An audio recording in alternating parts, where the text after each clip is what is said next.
wawancaranya. Jadi ini merupakan tugas guru penggerak. Saudara sudah masuk modul 3, modul akhir yang kaitannya dengan bagaimana seorang kepala sekolah menyelesaikan suatu permasalahan atau dilema-dilema yang terjadi dalam pelaksanaan tugas, dan bagaimana cara mengambil keputusan yang bertanggung jawab. Jadi pertanyaan yang pertama, selama ini bagaimana Bapak dalam mengidentifikasi kasus? Jadi ada kasus dilema etika. Jadi dilema etika itu antara benar dengan benar.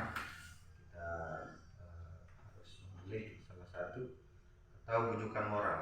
Bujukan moral itu jika ada rekan guru yang tidak melaksanakan tugas dengan baik. Kira-kira bagaimana cara Bapak mengidentifikasi ini termasuk ke dilema etika atau bujukan moral? Nah, yang dimaksud dengan dilema etika ini seperti apa contohnya? Guru yang tidak datang tepat waktu itu kan dilema apa? Nah, masuk ke etika atau dia? Kalau dia telat itu masuk ke bujukan moral. Bujukan moral ya. Kalau dilema etika itu dia sama-sama benar, dua situasi ini, tapi kita harus memilih salah satu. Ya. Misalkan contohnya Bapak ada pelatihan. Nah, ini kan positif, tetapi di sekolah Bapak juga dibutuhkan untuk melaksanakan tugas sebagai penanggung jawab ujian. Nah, yang mana salah satu yang harus Bapak pilih? Nah, itu contohnya yang kita pilih. Ya, kalau ada hal seperti itu, biasanya di sini, kalau ada saya rapat atau di sini ada saya menjadi penanggung jawab ujian.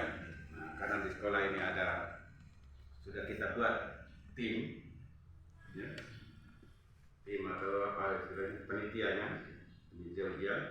Kita serahkan tugas yang di sekolah itu di wakil ketuanya atau kita ketuanya kan, ketua timnya, ketua panitia ujiannya. Itu yang biasa di sini ya. Karena di sekolah itu kebijakan beda-beda. Kemudian selama ini bagaimana Bapak menjalankan pengambilan keputusan di sekolah, terutama untuk kasus-kasus di mana ada dua kepentingan yang sama-sama benar atau sama-sama penting, atau sama-sama mengandung nilai baik gitu. Kira bagaimana Bapak mengambil keputusan? Untuk keputusannya kita bahas bersama dulu dengan siapa pandainya yang tidak tugas di tempat. Contohnya yang tadi itu kan, siap enggak? Tapi mereka harus siap. Harus kita sepakati bersama dulu, baru kita ambil sikap. Ya, kalau itu saya harus jalan. Berarti keluar dari tempat ini kan, tidak tempat musyawarah itu.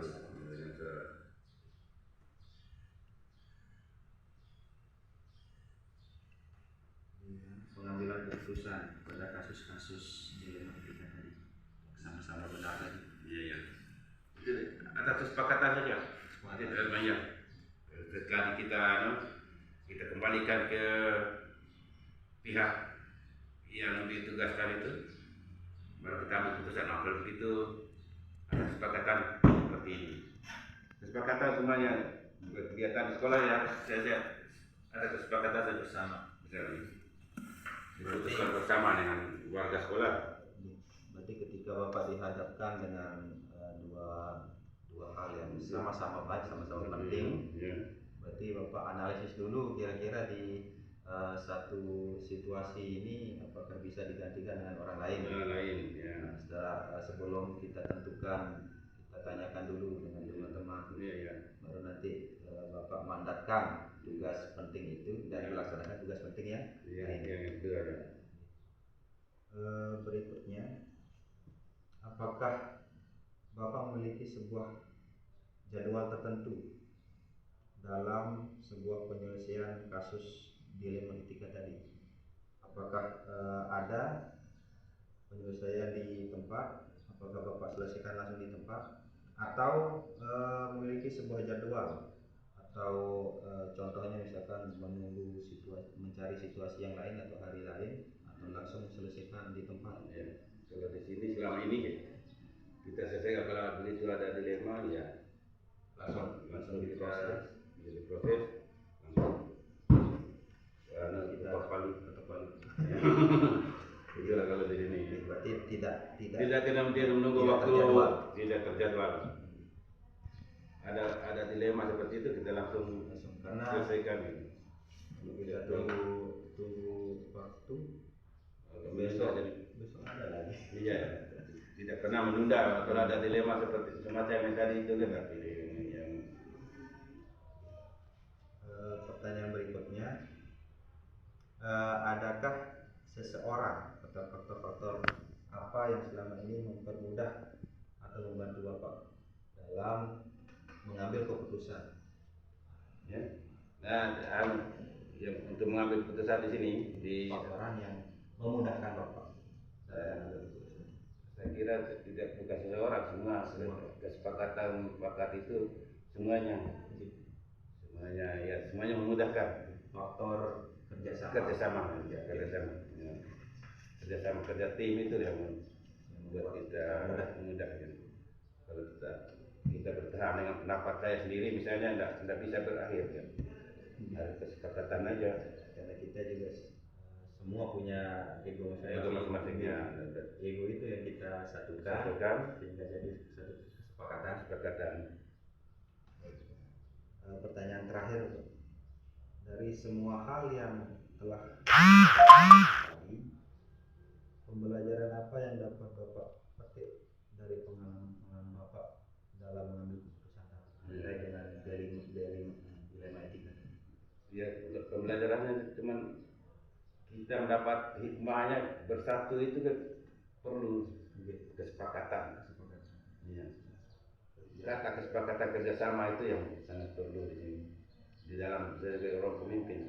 Yang pemimpin karena wah saya ini pas sekolah, apa ya tidak boleh, tidak bisa jalan. Biar tidak jadi pas sekolah siapapun.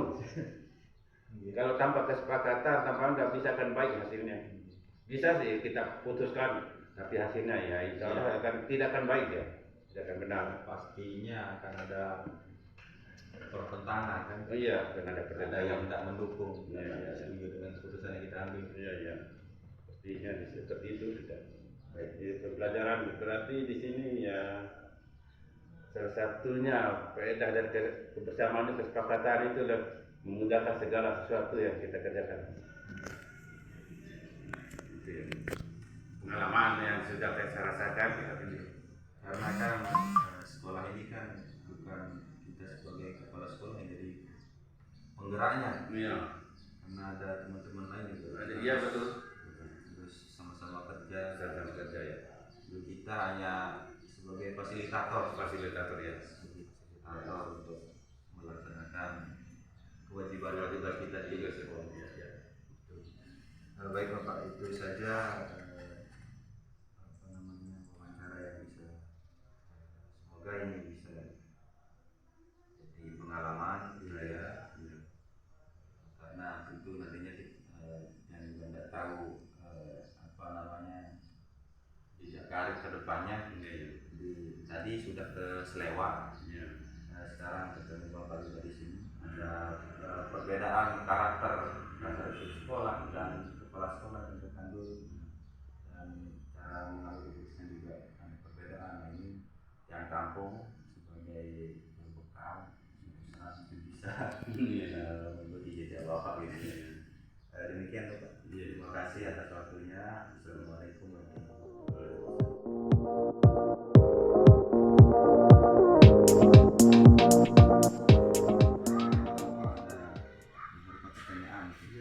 terkait tugasnya Bapak sebagai kepala sekolah di Selewat, bagaimana cara mengambil keputusan tentunya yang bertanggung jawab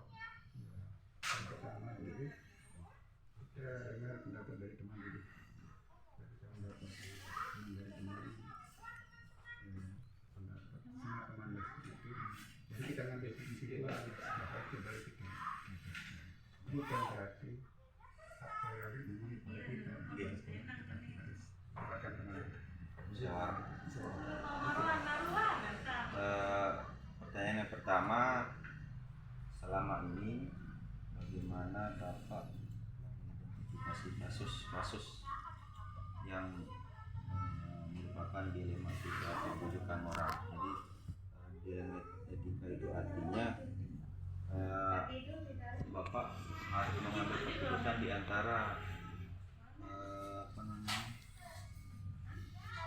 situasi yang benar sama benar. Kalau bujukan moral kan ada suatu tindakan indisipliner dari guru. Jadi bagaimana Bapak mengidentifikasi kasus-kasus yang merupakan pelanggaran etika atau bujukan moral? Kita lihat dari atas permasalahan.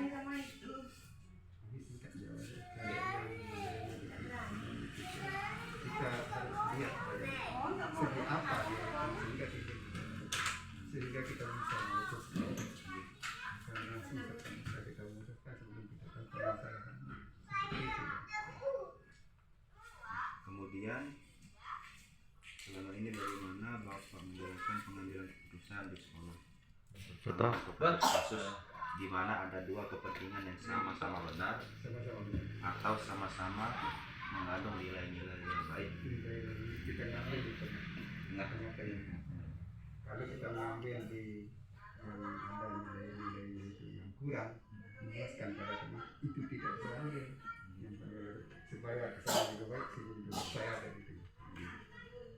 Nah, kemudian langkah-langkah atau prosedur seperti apa yang bisa Bapak lakukan dalam yang biasa dilakukan? Yang bisa kita sering memberikan pembinaan ya. Itu kita hukum supaya kita hukum. Kemudian hal-hal apa saja yang selama ini Bapak anggap efektif dalam pengambilan keputusan pada kasus-kasus yang tadi sama-sama benar itu? Yang contohnya misalnya kan yang paling efektif ditunjuk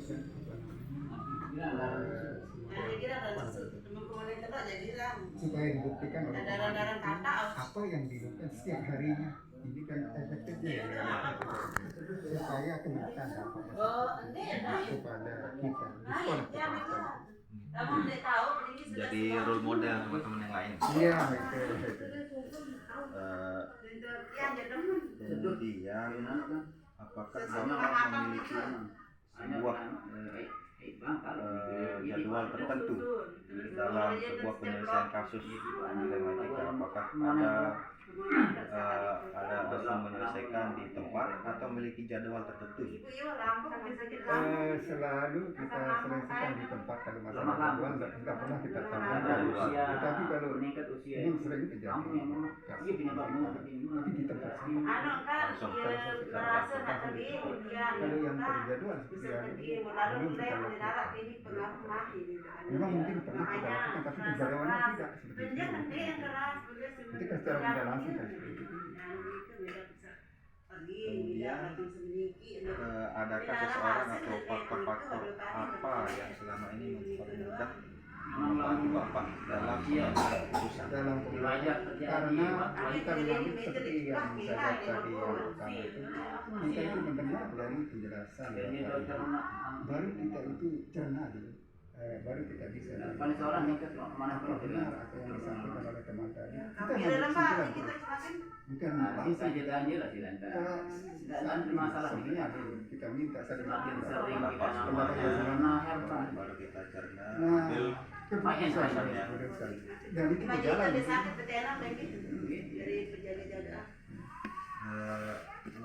Pertanyaan terakhir, dari semua hal yang telah disampaikan tadi, pelajaran apa yang dapat Bapak petik dari pengalaman Bapak? Kebersamaan langsung karena sudah kita Karena kita memang kalau jadi kepala sekolah itu banyak tanggung jawab untuk menjaga kekompakan itu satu di sini. Jadi itu pertanyaan terakhir itu yang tadi kebersamaan. Saling ada. Itu saja Pak yang ditanyakan. Ya. Hanya itu pertanyaan-pertanyaan yang dicantumkan di tugas ini. Ya, udah selesai ya. Ya, Dapat udah selesai. S2 sudah, tapi ini untuk tugas yang berat. Bergerak berbagi untuk negeri kita.